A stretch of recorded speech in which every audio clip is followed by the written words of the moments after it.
valioso y para poder tener la práctica aprovechando que vamos a ir. ¿Listo? Muy bien. A ver, entonces voy a dejar que compartan la pantalla y entonces déjenme, hablamos de las proteínas G, nada más déjenme que yo les comparta la pantalla y profundice un poquito más el tema sobre las proteínas G. ¿Ok? Entonces, va. Ok. Creo que ya me andaba yo adelantando, entonces déjenme, ay, ya lo volví a hacer mal. Va, aquí está, ¿ok? Las proteínas, ok. ¿Pueden ver mi pantalla, chicos? Sí, Miss. Ok, muchas gracias. Gracias, Miguel. Ok, va. Entonces, las proteínas G,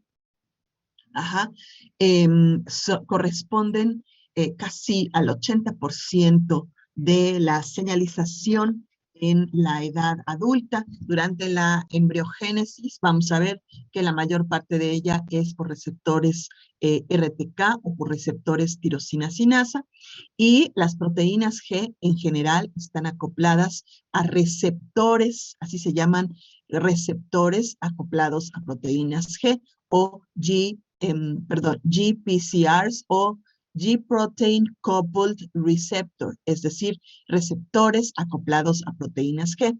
Los receptores que están acoplados a proteínas G en general tienen 7 pasos transmembranales, es decir, cuando se sintetiza la proteína, este tiene aminoácidos hidrofóbicos que le permiten el paso sucesivo 7 veces por la membrana, así como dominios hidrofílicos que miran hacia la cara extracelular e intracelular de la membrana, y además tienen una estructura especial para que se una o se asocie la proteína G. ¿Ok? La proteína G, todas ellas tienen 3 dominios o 3 subunidades que se llaman la subunidad alfa, la beta y la gamma. Y entonces estas subunidades, que en general están asociadas en presencia de un nucleótido de GDP, que es la conformación de baja energía, cuando el ligando llega y se une al receptor, induce algo que llamamos un cambio conformacional en las hélices alfa, que dice aquí la diapositiva, que están numeradas aquí del 1, aquí dice 1 al 7 pases transmembranales, aunque este receptor en particular tiene un octavo dominio, intracelular, asociado al extremo carboxilo.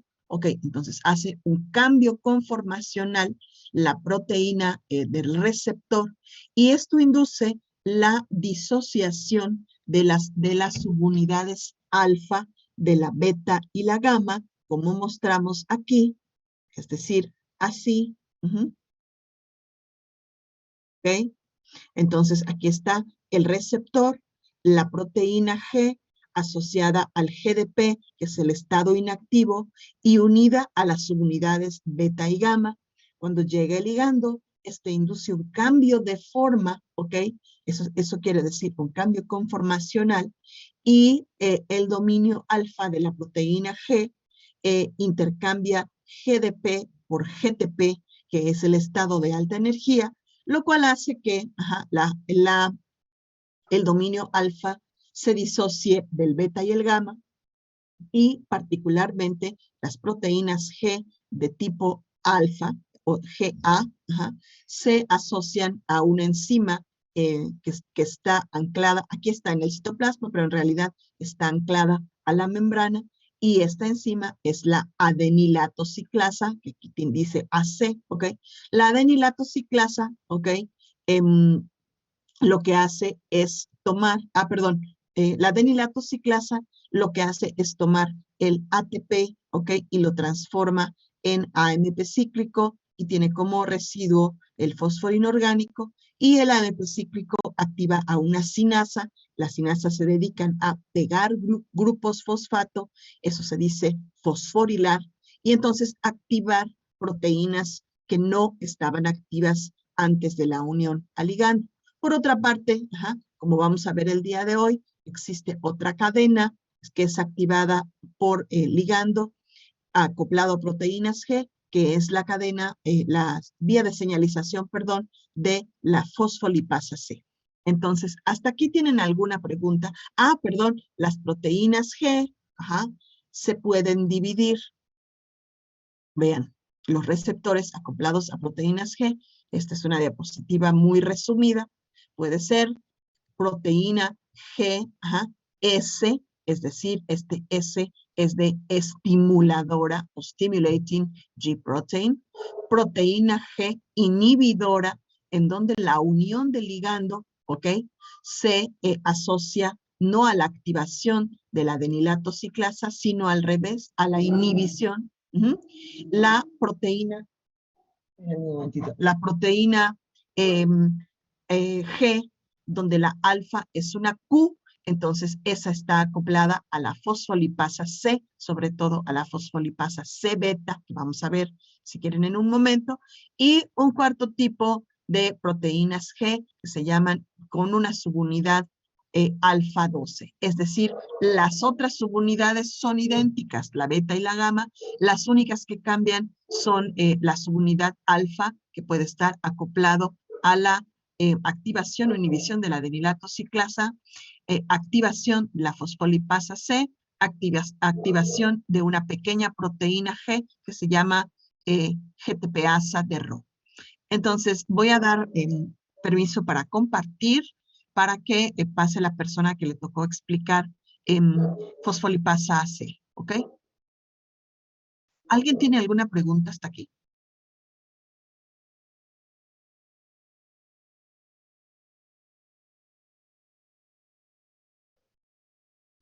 ¿Y ya despertaron?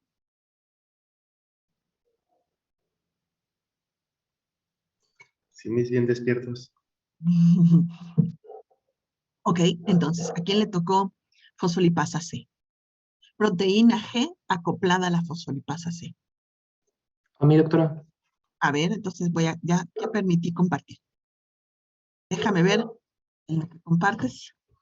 Si metieron al perro, porque no quiero que se me escape. Ahí voy.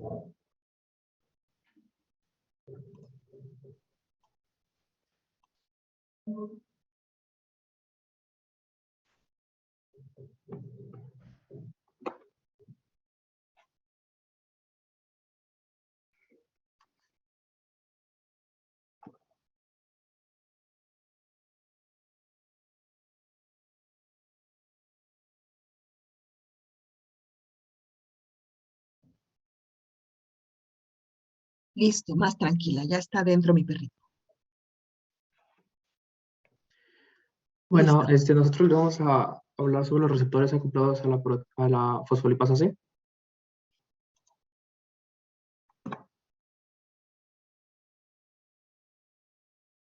Bueno, nada, vamos a ver una pequeña explicación, ¿no? De qué son los receptores, ya los estamos viendo, entonces, pequeño recordatorio, ¿no? O sea, pueden ser proteínas o lipoproteínas.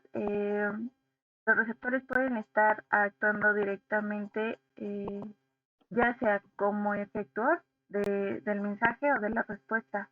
Y hay varios tipos mm, de pasos que se tienen que seguir. Los hemos estado viendo, la maestra nos lo resumió como en 4, pero o sea, básicamente es que se tenga una afinidad contra el ligando receptor, que haya una traducción del mensaje, ya sea de forma extracelular o que se empiece una cascada catalítica, que era lo que estábamos hablando en la clase pasada.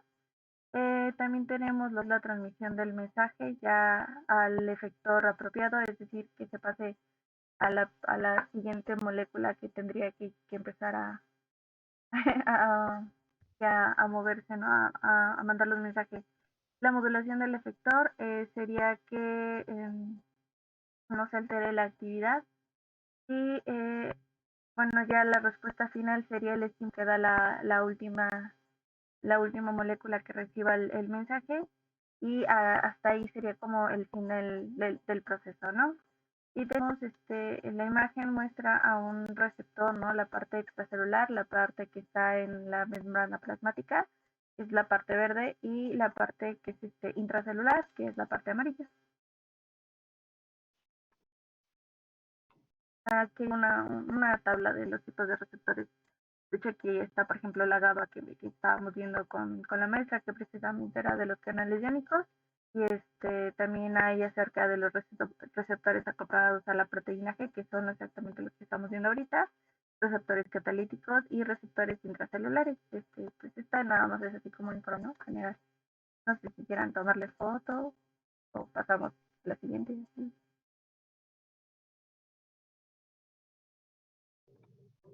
Bueno, la fosfolipasa C Perdón, es perdón, una... no necesitamos, o sea, necesitamos conocerlos. La verdad es que nadie en fisiología se conoce todos los pormenores de todos los ligandos y todos los receptores. O sea, sabes que si el receptor es una proteína, entonces va a actuar. Lo que sí tienes que saber es que actúa a través de una proteína GSA, entonces ya sabes que es adenilато ciclasa, que actúa a través de una proteína GQ, sabes que es la fosfolipasa C, que es un receptor intracelular, ya sabes que lo más probable es que sea un factor de transcripción y que el receptor esté intracelular, pero la realidad es que nadie se lo sabe, son tantos, ¿no?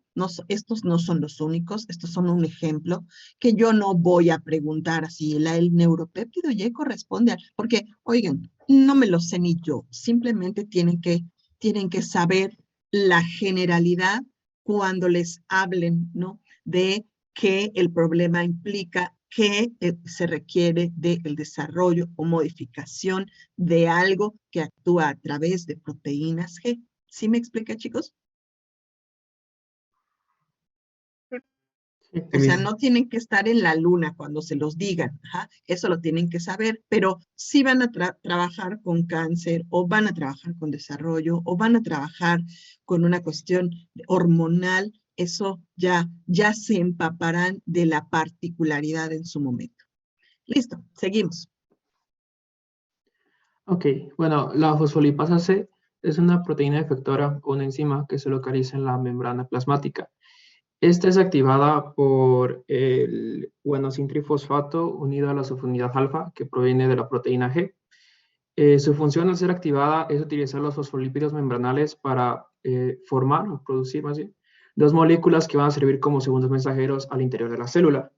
Entonces, la fosfolipasa C, cuando se encuentra activada, puede utilizar al inositol bifosfato como sustrato, y recordad que este es un fosfolípido, es decir, que tiene una cabeza polar y cadenas de ácido graso. Lo que va a hacer va a separar estas dos y va a formar el inositol trifosfato y el deacilglicerol, los cuales a su vez van a activar a otros componentes celulares. Recordando como lo vimos en la clase pasada, que el retículo endoplasmático contiene iones de calcio en su interior y también posee un canal iónico. Entonces, el primer producto que se obtuvo, que fue el inositol trifosfato, lo que va a hacer es acoplarse al canal iónico y va a inducir cambios conformacionales para permitir la apertura del canal y así liberar iones de calcio hacia el citosol. Del diacilglicerol, junto con los iones de calcio liberados, lo que van a hacer activar a la proteína quinasa C, la cual es la que lleva a cabo la fosforilación de las proteínas blanco, y así es como se obtiene la respuesta celular. Recordar solamente que el calcio siempre lo guardan en el retículo endoplásmico o en el retículo sarcoplásmico si se trata de un músculo, porque el calcio es un ion altamente tóxico en concentraciones altas por tiempos prolongados. Es decir, si el calcio no regresa, ¿ok? No regresa al retículo endoplásmico, lo que ocurre, de hecho hay una ATPasa de sodio-calcio que regresa en contra del gradiente de concentración al calcio, al retículo endoplásmico, porque de otra manera la célula estaría destinada a morirse por el exceso, por un tipo de toxicidad. Si es una neurona, se llama excitotoxicidad, es decir, está tan, tan activada que podría morirse. ¿Ok? Muy bien, ¿qué más? Bueno, la fosfolipasa C tiene varios subtipos. El primero es la fosfolipasa beta. La fosfolipasa beta y de hecho también la fosfolipasa delta, no, es gamma, son activadas o sea, se dice primarias porque son activadas primariamente por estímulos que vienen de la parte extracelular. Y las que son nombradas secundarias, como la delta, la epsilon, la zeta y la eta, es porque son activadas secundariamente por componentes que ya están dentro de la célula, es decir, intracelulares. Este, Aquí algunos ejemplos sería, por ejemplo, o las RO o las RAS de las GP-asas. Y en el caso de la epsilon, por ejemplo, sería por iones de calcio. Y en caso de, bueno, más bien, por la epsilon sería en caso de ROS y de RAS, GTP-asas. Y en caso de, para los iones de calcio sería lo que es delta 1 y eta 1. También tenemos que las polipasas C, que es la delta y la eta, están activadas por calcio, que es movilizado por transducción de señales a través de los receptores acoplados en la proteína G. De la ETA, es la Z la que todavía no está como muy esclarecida, que es la que está penúltima, de abajo hacia arriba. Todavía no está como muy esclarecida, pero pues las otras sí tenemos, ¿no? Aquí están la lista de quiénes son activadas por quién. Hay el ácido fosfato, básicamente, es bueno, el ácido fosfatídico, así lo entendí, es la fosfolipasa, o sea, de hecho estaba en la reacción anterior que mostró Dani. Básicamente se va a formar por la fosforilación del DAC, que son las daxinasas, de la hidrólisis de la fosfatidilcolina, o sea, fosfolipasa D, y esta va a estimular la actividad lipásica de las fosfolipasas C beta y la fosfolipasa C delta, la gamma y la epsilon. Y bueno, Sí, lo que pasa es que, a ver si le regresas, dice primaria y está, se parece al coronavirus, ¿verdad? Beta, gamma, delta, epsilon, nos falta el omicron, ¿ok? Pero bueno, esas son, pues ustedes ya saben el orden de las letras griegas, ¿ok? Entonces, estas, la fosfolipasa beta y la fosfolipasa gamma, subtipos, se activan mediante la unión del ligando al receptor, es decir, su activación es vía extracelular, aunque desencadenan cascadas intracelulares. En cambio, las fosfolipasas, sobre todo, la delta es como mixta, pero la delta y las otras, sobre todo las RO y las RAS, GTP-asas, son proteínas activadas intracelularmente, nunca extracelularmente. Entonces, podrían estar activadas por alguna de las primeras, es decir, por la beta, la gamma o la delta, o bien estar activadas por activación cruzada mediante la unión del ligando a otro receptor y la activación vía intracelular. Esa es la diferencia entre primaria y secundaria. Ahora, son isoformas, se han caracterizado, se han secuenciado, han visto que tienen una pequeña diferencia y se desconoce porque muchas veces, porque no son las más comunes, ¿ok? Pero bueno, hasta ahí. Seguimos. sí. De hecho, bueno, o sea, si las cuentan son como 16 isoformas. Nada más. De hecho, lo que estaba explicando ahorita era lo de, por ejemplo, alfa y alfa, todas esas no mezclas.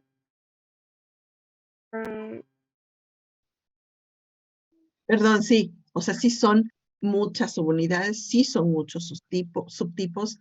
Estas son las que se han descrito hasta el momento. de muchas, de hecho hay, por ejemplo, ligandos huérfanos, ¿no? Que no se sabe exactamente, y también receptores huérfanos, que seguramente actúan en algún lugar, se llaman huérfanos porque lo desconocemos, ¿ok? Como los Listo, Z. seguimos. Por ejemplo, Ok, sí. Y bueno, ya la última imagen es un esquema. Aquí está la representación de las diferentes fosfolipasas C, ya sean primarias o secundarias, y bueno, sus mecanismos de activación y los de actuación. muy bien. El principal mecanismo de función es a través de la liberación del calcio. El calcio per se, como ustedes van a ver cuando veamos sistema nervioso y músculo, el calcio es importantísimo en estas células porque estas son particularmente eléctricas. Y en la segunda vía es a través de una sinasa. Sinasa se llama la PKC, proteína sinasa C, porque es dependiente de calcio. Es decir, sin el calcio no se puede activar esta sinasa únicamente vía el diacilglicerol. ¿Ok? Muy bien. ¿Alguien tiene alguna duda, pregunta hasta aquí? Muy bien. Muy bien. Muy bien, chicos. Gracias. Así es. Por favor, lleguen a la tesis. Ahí los espero en el laboratorio. Nunca he tenido uno de biomédica. Apenas estoy teniendo de fisioterapia y soy muy feliz. Yo nunca tengo muchos hijos a la vez. Siempre agarro un tesista o dos máximo. Pero los cuido mucho y se preparan muy bien. Muy bien. ¿Quién sigue? Creo que sigue proteínas tirosina sinasa o qué sigue.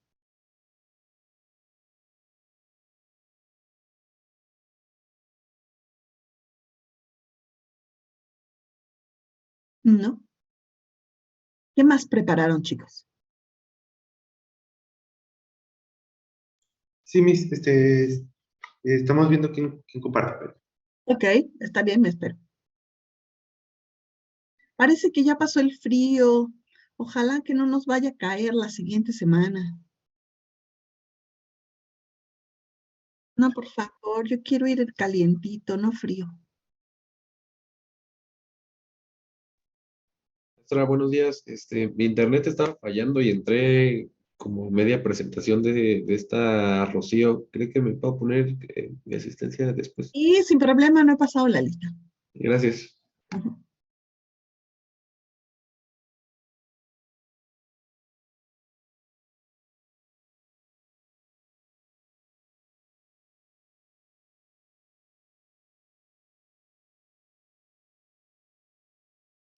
Ya voy, Missy. Es que estoy teniendo Sí. problemas, pero ahorita la Sí, presento. sin problema, me espero. A ver, déjenme compartir. No sé si estoy compartiendo la pantalla. ¿Sí o no? No, Missy, no. No, maestra. No, a ver, rapidísimo. Nada más lo único que quiero decir antes de que se me olvide es que esta transducción de señales, ¿ok? Tiene el objetivo de amplificar el número de moléculas que señalizan al interior de la célula. Es decir, por cada hormona que se pega al receptor, ¿ok? Ajá, es un número equivalente de moléculas relevo, pero después de 2 o 3 pasos, vean, se van elevando, ajá, el número de órdenes, ajá, de magnitud, de tal manera que aunque se tenga poco ligando, la célula puede ejecutar la acción con certeza, es decir, no necesitas 1, 1, 1, 1, ¿ok? Sino que con uno vas amplificando la señal. ¿Sí, chicos?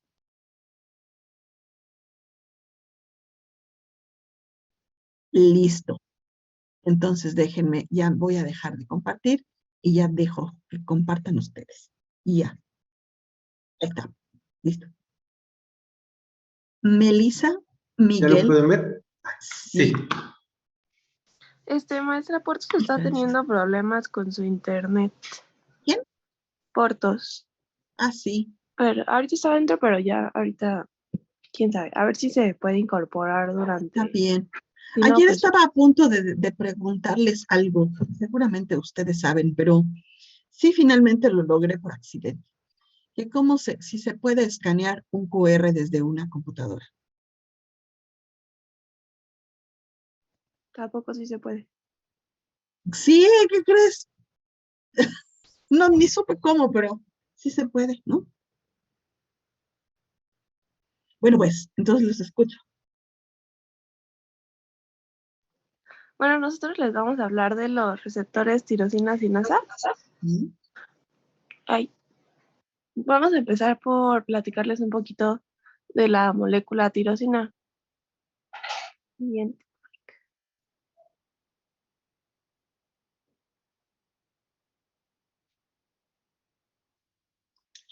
Bueno, la molécula tirosina es un aminoácido que forma parte de las cadenas de proteínas. Se considera un aminoácido no esencial en los mamíferos, ya que este es producido a través de la hidroxilación de otros aminoácidos, exactamente de la fenilalanina.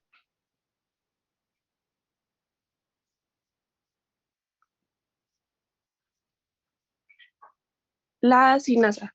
Bueno, ahí está como una foto de las partes de la sinasa. Esta es una enzima que cataliza la adición de un grupo fosfato a un grupo de proteínas. Y este proceso es conocido como la fosforilación. Bonita, ¿ya le vieron sus alfa hélices? Sus alfa hélices son estas espirales que tienen, y las que están en forma de flecha se conocen, es una estructura secundaria que se conoce como beta plegada, es decir, una hoja que está así plegada, y las alfas son hélices derechas, es decir, hélices de mano derecha. Qué hermosa está la foto, luego le pones la referencia. Muy bien.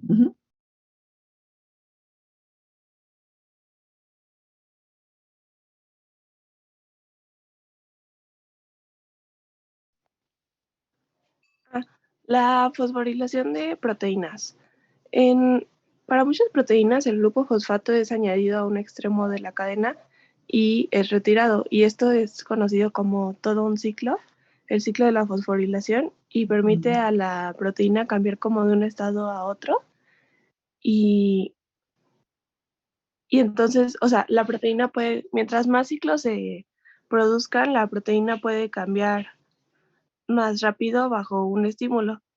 Pero cada uno de estos ciclos consume una molécula de ATP, entonces consume bastante energía. Tiene un costo energético. Todos los procesos que requieren ATP son procesos que requieren energía. Por eso las dietas únicamente de lechuga no son buena idea. Guacala. No se Sí, no. antoja. Yo tuve una conocida que quería ser delgada y comía como conejo pura lechuga y espinaca. Entonces, hasta que tuvo una descompensación.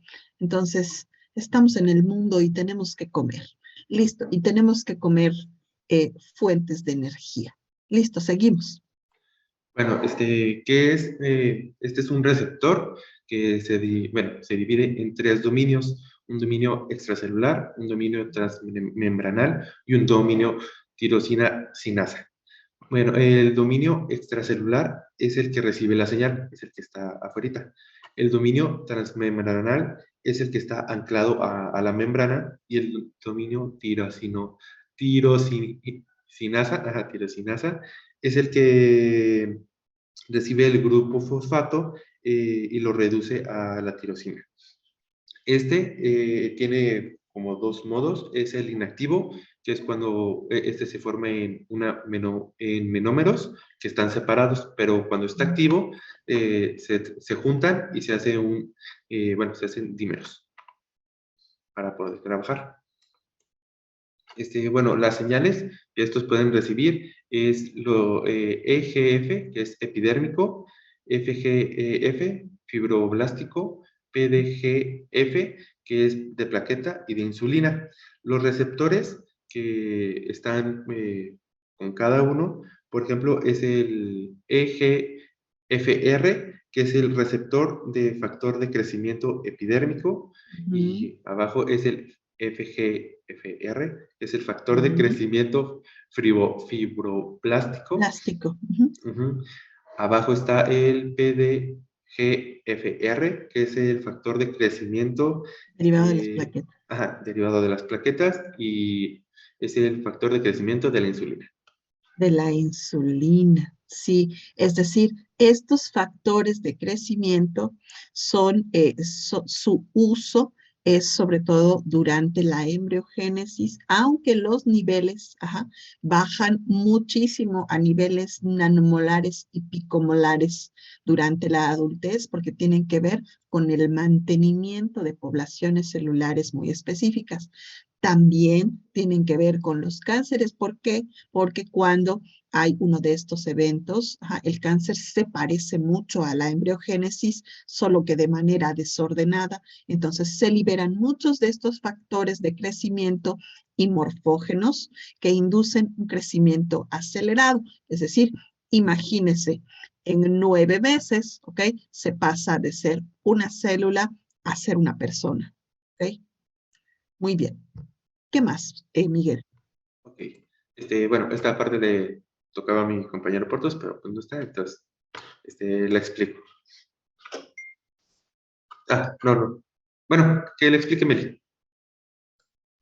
Bueno, nuestro compañero hizo ahí varios dibujitos y aquí arriba a la izquierda podemos ver que el ligando es la figurita verde.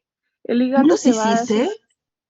Portos Está precioso. y Portos me le tiene quedó que enseñar. bonito. Está hermoso. Los Ese hizo en el Portos. iPad.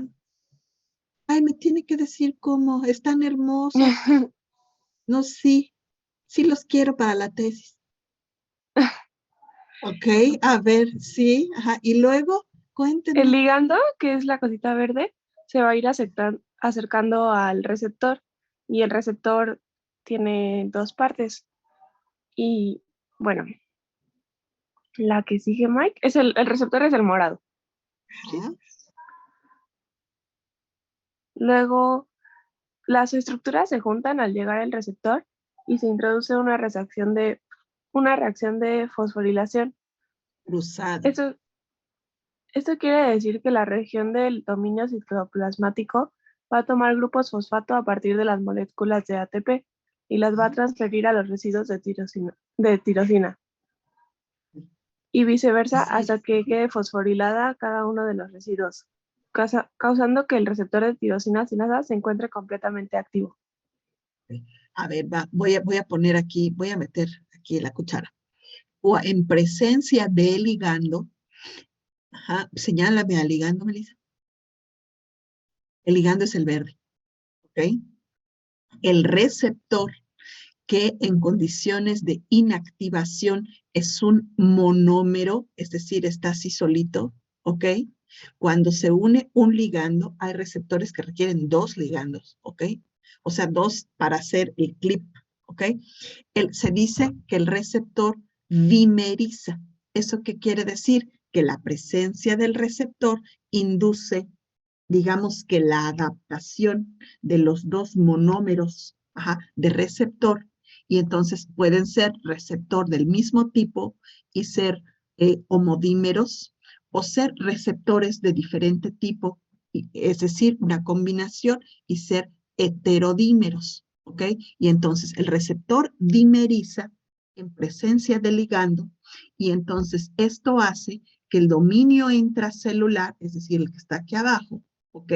Como tiene un dominio enzimático de tirosina sinasa, recluta los ATPs, ¿ok?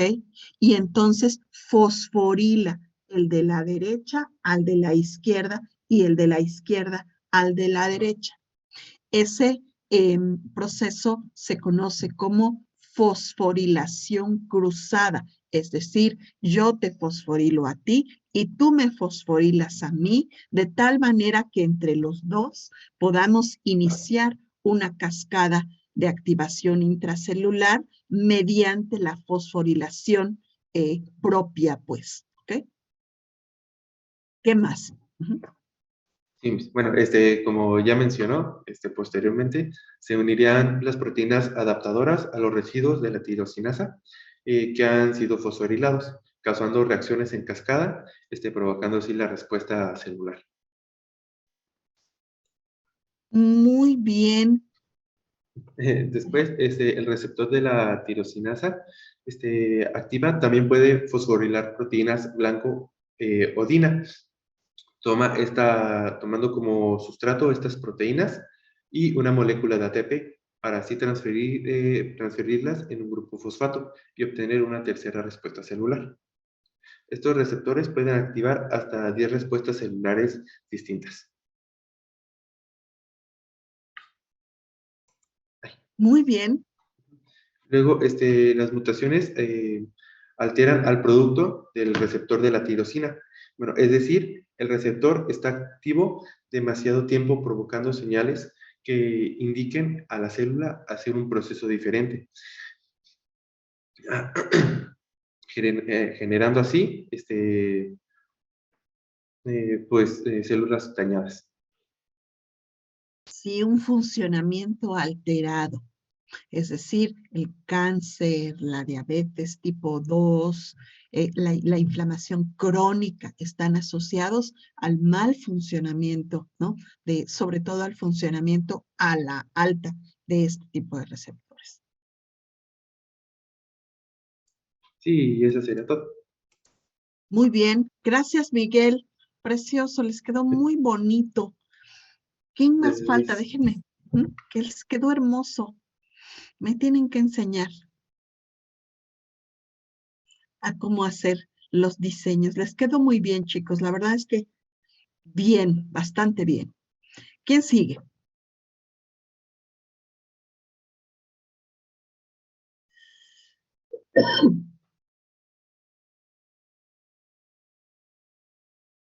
¿No? ¿Faltaba alguien, no? ¿O no?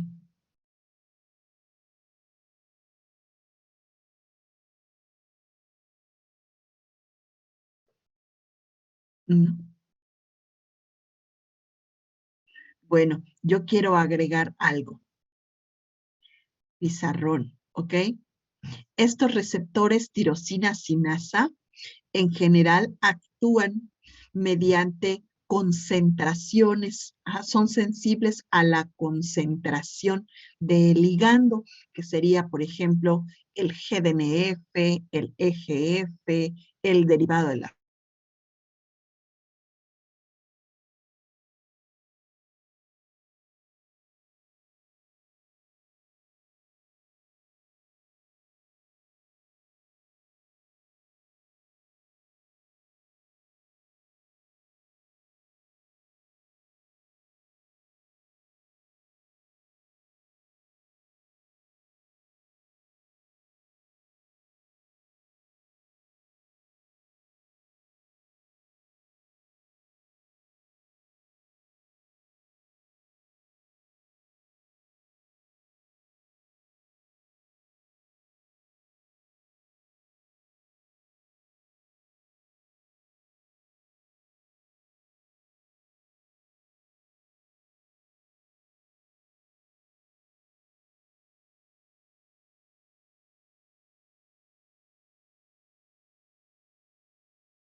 Listo, seguimos. Entonces, va, espérenme.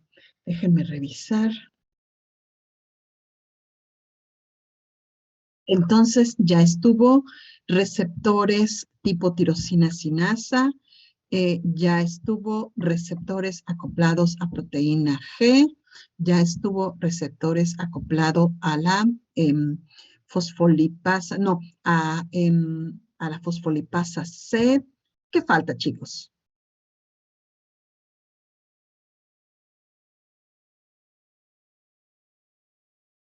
¿O ya estamos? Maestra, nosotros vamos, bueno, nos tocó el tema de proteínas GQ, pero hay otras antes de nosotros, entonces no sé si pasamos o nos esperamos. Pues, si quieres, pasa de una vez, y después ya el otro equipo para que terminemos de ver los temas, ¿ok? Entonces, si quieres, te dejo compartir. Listo.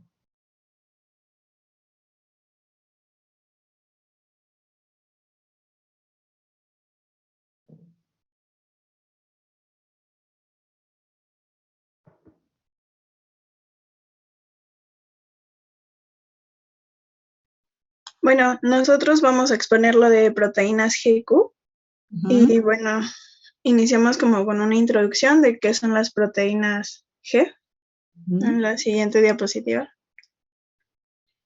Dice que estas actúan como transductores de la información generada en la unión de un ligando al receptor y son capaces dependiendo del tipo celular y del tipo específico, de poder modular la actividad de proteínas efectoras o canales iónicos. Las proteínas G reciben este nombre por su capacidad de intercambiar los nucleótidos GTP a GDP, modulando así su actividad biológica. Hay clasificación de proteínas G y se han agrupado en 4 familias que se nombran con un subíndice que indica la primera función por la que se caracterizaron. Algunos estudios han probado que pueden realizar más de una función dependiendo del tipo celular en donde se expresen, y estas familias son GS, que estimula el adenilato ciclasa, el GI, que inhibe el adenilato ciclasa, el GQ, que estimula el PLC, y el G12 de función desconocida.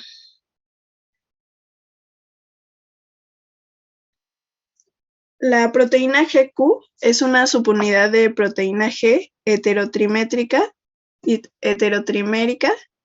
que activa la fosfolipasa C, y a su vez la fosfolipasa C hidroliza un fosfatidilinositol. El PIP2, fosfatidil inositol bifosfato. Bifosfato, que es un fosfolípido de membrana. Ok. Que le dicen el PIP2, ¿no? Ajá, PIP2. Y este lo convierte en diacilglicerol, que se conoce como el DAG, e inositol trifosfato, IP3, y una de sus rutas metabólicas de transducción de señales celulares.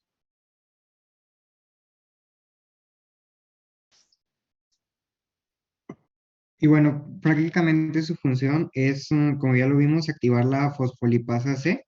Esto lo hacen para enviar señales a través de las vías de señalización de calcio y proteínas quinasa C, como partes de actividades celulares fisiológicas, entre ellas como el gusto, el trastorno bipolar, la producción de tumores, etc. La función general de estas proteínas es activar vías de señalización intracelular en respuesta a la activación de los receptores acoplados a proteínas G de la superficie celular. Estos receptores, eh, estos receptores están en la membrana celular, que son asociados a la proteína G, son receptores moduladores de neurotransmisores pertenecientes a las familias de receptores rodopsina, que son, que son absorbentes a la luz y del proceso visual. Y estos son algunos ejemplos. y luego tenemos el proceso. Básicamente, una vez activada la fosfolipasa C, separa moléculas de fosfolípidos. En la relación, una molécula de fosfatidilinositol y el diglacerol. Bueno, esas se separan en dos, el diacilglicerol y el inositol, que es el IP3. El IP3, que es el no, el IP3 es inositol, se libera se libera en forma soluble al citoplasma, y el diacilglicerol permanece unido a la membrana. El IP3 luego difunde hasta unirse a receptores específicos del inositol trifosfato, los cuales son canales de calcio en el retículo endoplásmico. Estos canales proteicos son específicos para el calcio y solo permiten el paso del mismo calcio del interior del retículo endoplásmico hasta el citosol. Ello causa un aumento intracelular en la concentración de calcio que produce la iniciación de una cascada de cambios y actividades intracelulares. Y esas son un poquito de nuestras referencias y eso es todo de nuestra parte. Ok, muy bien. Es decir, las proteínas GQ tienen una subunidad alfa Q que hace que estén acopladas a la fosfolipasa C. La fosfolipasa C, como ya vimos un poquito en la presentación anterior, se llama fosfolipasa. Todas las asas son enzimas. Por ejemplo, la fosfodiesterasa rompe enlaces fosfodiéster. Entonces, la fosfolipasa rompe fosfolípidos de membrana, en particular el PIP2, es decir, el inositol bifosfato, y lo rompe en dos subproductos. Uno que se queda anclado a la membrana, que es el diacilglicerol, y el otro que migra en dirección hacia el citoplasma, que es el inositol trifosfato. El inositol trifosfato, hagan de cuenta que es en sí mismo un ligando que es reconocido por un receptor del retículo endoplásmico, y entonces es una señal para liberar al calcio. Y el calcio sería, en este caso, como el tercer efector de la cascada de señalización para poder conseguir la respuesta biológica. ¿Quedó, chicos?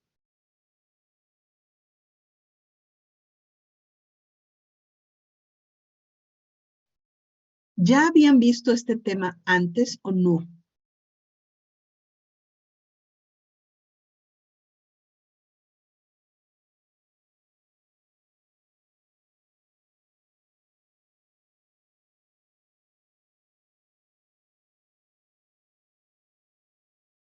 Y les dice uno, ¿no? Que es a través de proteínas G, y resulta que no saben, ¿no? Que es proteína G, entonces no hay que sabérselo todo de memoria, pero hay que tener una idea, ¿no? De cómo sucede. Muy bien, y entonces creo que último equipo, ¿no?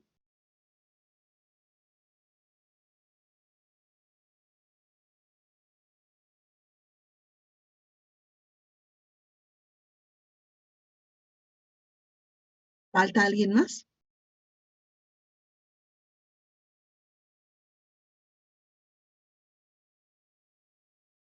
¿No? ¿Ya pasaron todos?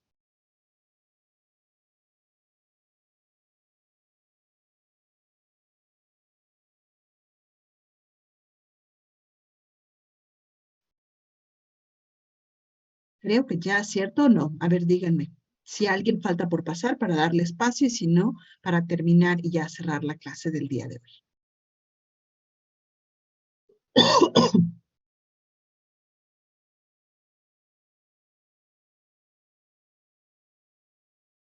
¿No? Ok, bueno, entonces voy a compartirles yo la pantalla. Ya para terminar la clase, déjenme pasarles aquí. Ahora, ¿cuáles son los mensajes que indican los ligandos y que señalizan a través de este tipo de cascadas de señalización intracelular? Estos mensajes pueden ser el cambio o modificación en la forma de la célula. Por otra parte, puede ser la inducción del movimiento o migración celular. Eso también puede ser.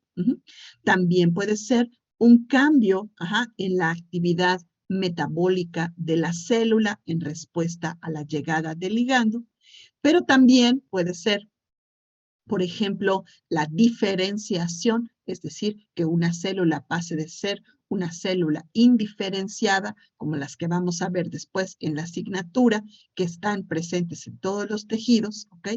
Y digamos que la dirección hacia la expresión de un fenotipo maduro, por ejemplo, en las neuronas, o también puede ser el cambio en la expresión génica como resultado de la respuesta de la unión de ligando. Es decir, existen múltiples respuestas celulares, pero bueno, podemos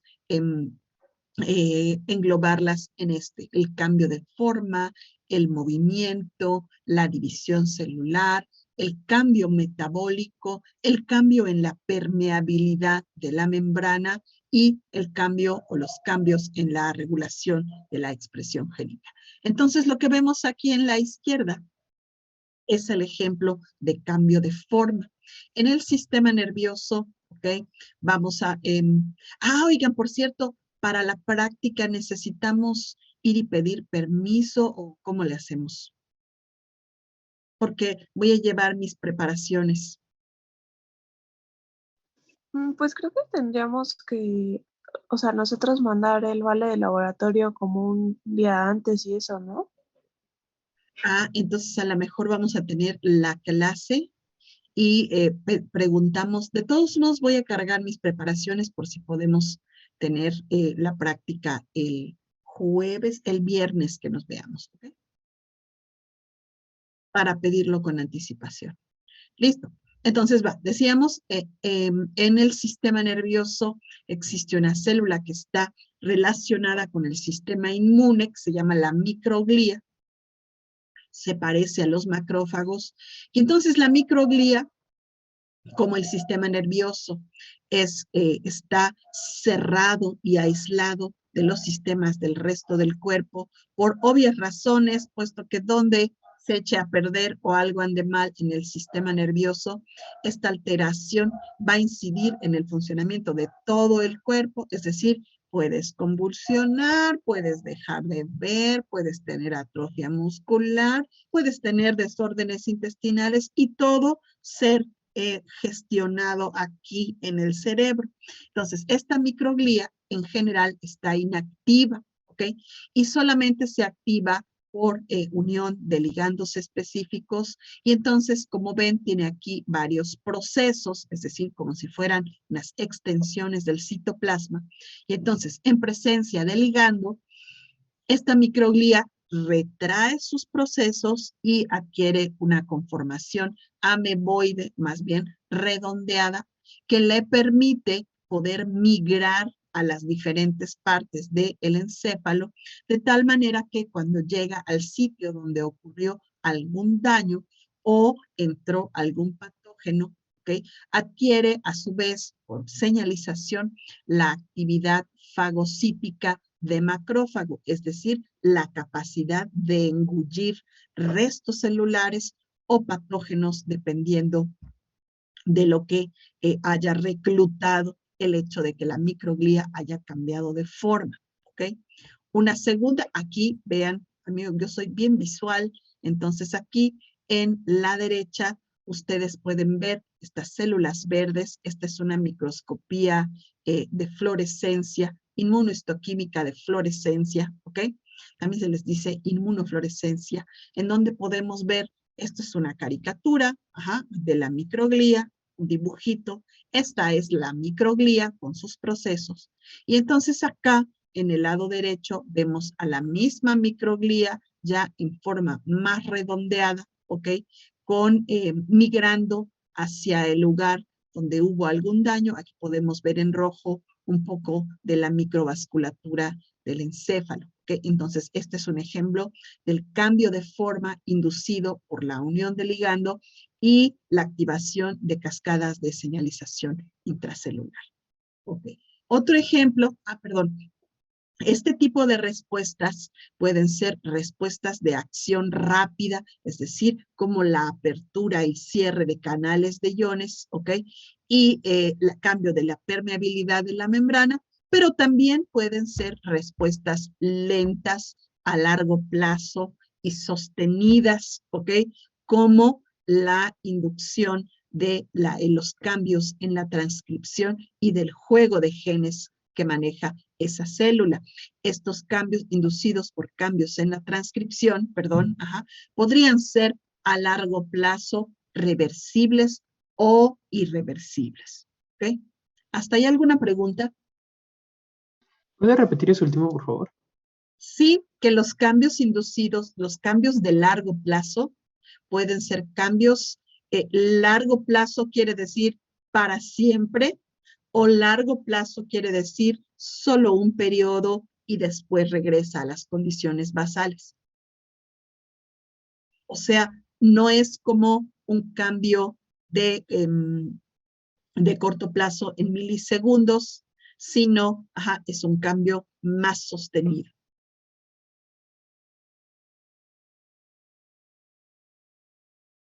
¿Ok? A ver, ¿qué más? ¿Ok? Muchas veces, ¿ok?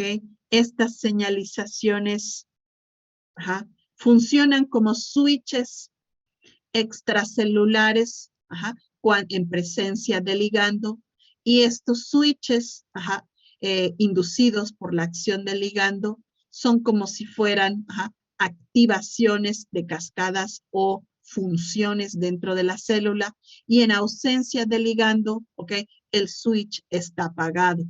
Por ejemplo, algo muy clásico, déjenme cambiarles la pantalla. Compartir, ¿dónde está esto? Compartir, pizarrón, ¿ok?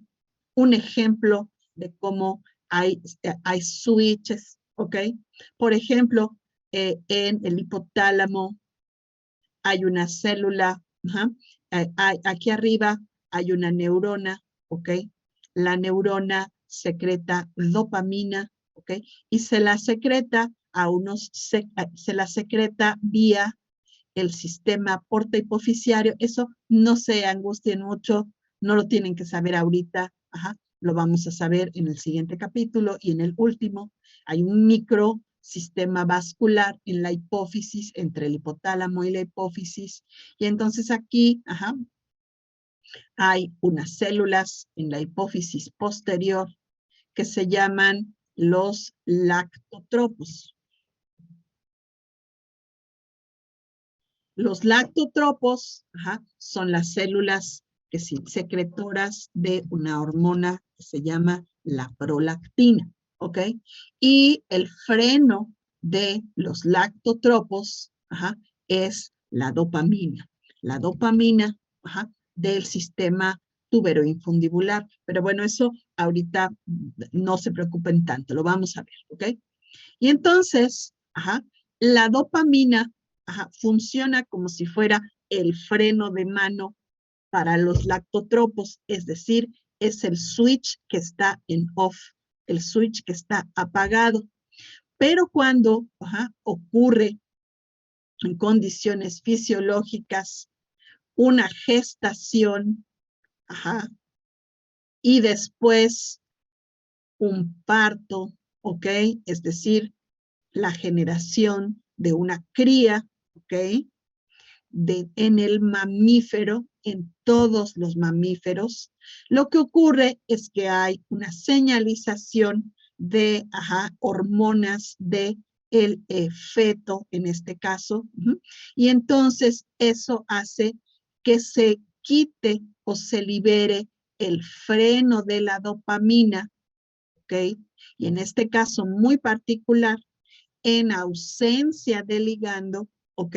Se libera a los lactotropos para que entonces liberen y secreten hormona prolactina a la circulación general, es decir, a todo el cuerpo de la madre, de tal manera que la prolactina llega a las células, se llaman las células galactóforas, es decir, hay unas células en la glándula mamaria, ¿ok? Del varón y de la mujer, esto no es solo de la mujer, por eso los cánceres o prolactinomas no son exclusivos de las mujeres o de las hembras, ¿ok? También le pueden ocurrir a un varón, porque las células están ahí, ajá. Lo que ocurre en la pubertad en la mujer, ¿ok? Es que por acción de los estrógenos, que es otra señal, ¿ok? Estrógenos, ¿ok? Caminan un poquito hacia la diferenciación y proliferación estas células, es decir, estas células proliferan un poquito más, ¿ok? Pero no se diferencian para producir leche. Esa señal solamente la van a ejecutar cuando llegue la prolactina, se una al receptor, haga un cambio en la expresión génica y entonces, ¿ok? Se empiecen a producir una proteína que se llama la caseína. Las caseínas, que son proteínas de leche, ¿ok? Pero en condiciones de no gestación y de no parto, ¿ok? La dopamina tendría que ser capaz de mantener desactivado el eje, ¿ok? Así de profundo es el cambio inducido por toda esta señalización que acabamos de ver en este campo.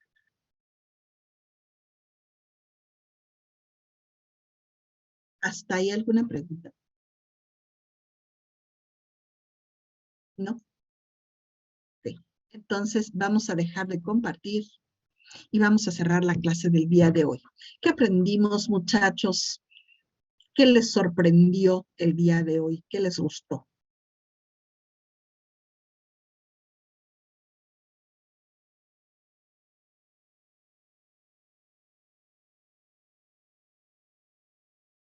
Por ejemplo, que la proteína G tiene como distintos, los alfa, ¿sí eran alfa? No, Alfa. alfa, ¿verdad? Distintos Ujú. alfa, estimuladores, innovadores, el de la Q y el 12, ¿verdad? Sí. Ujú. Ok, por ejemplo, eso. Y beta y gamma son igualitos. O sea, Ujú. con que le cambies una pieza, ya la señalización es totalmente distinta. Sí. Muy bien, Miguel, gracias. ¿Qué más, chicos?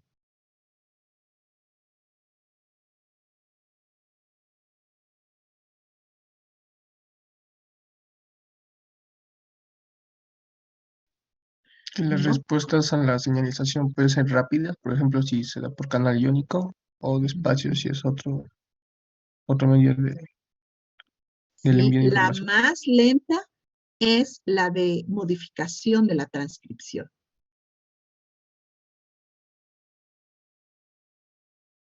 Digamos que la de proteínas G es intermedia. Muy bien.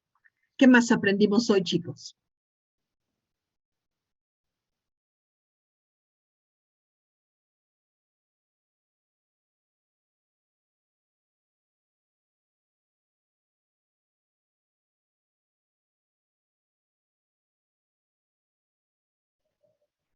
¿Algo que les haya llamado la atención antes de que cerremos la clase?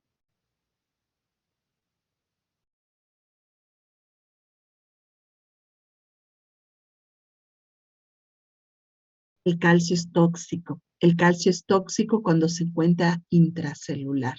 Entonces, para muchas células que requieren de calcio para funcionar, lo guardan en sus retículos endoplásmicos.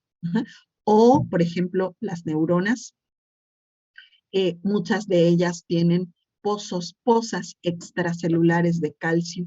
Entonces hay depósitos que están afuera de la célula y cuando viene el impulso nervioso, se abren los canales de calcio, entra el calcio y luego lo vuelven a sacar.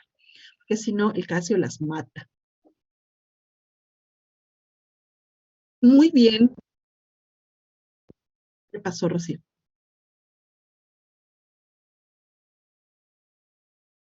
Cuando veamos sistema nervioso, vas a ver qué lindo. Sí, sí las mata. Por ejemplo, Hay una muerte que se llama por excitotoxicidad, que es muy prevalente, por ejemplo, está presente en las epilepsias.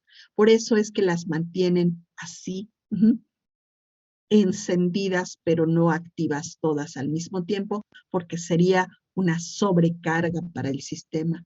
Y eso pasa, por ejemplo, en las epilepsias, cuando hay convulsiones, quiere decir que hay focos en donde la actividad eléctrica se sale de control, seguramente porque hubo algún daño ahí o porque el circuito tiene algún defecto en la construcción. Listo. Muy bien. Bueno, si no hay otro comentario, nos vemos ¿qué? El martes a las 10 de la mañana, chicos. En el campus, ¿verdad? En el campus. Yo creo que voy a dar una introducción rápida del sistema nervioso para que puedan entender lo que vamos a ver, ¿ok? Muy bien, Miss. Sí, maestra. Y ya apartamos el equipo para el viernes, tempranito tener la práctica. Y después ya nos seguimos con más calmita para profundizar en sistema nervioso que es tan bonito, ¿ok? Sale pues, desayunen, por favor, antes de su siguiente clase. Sí, Miss. Nos vemos el martes. Gracias.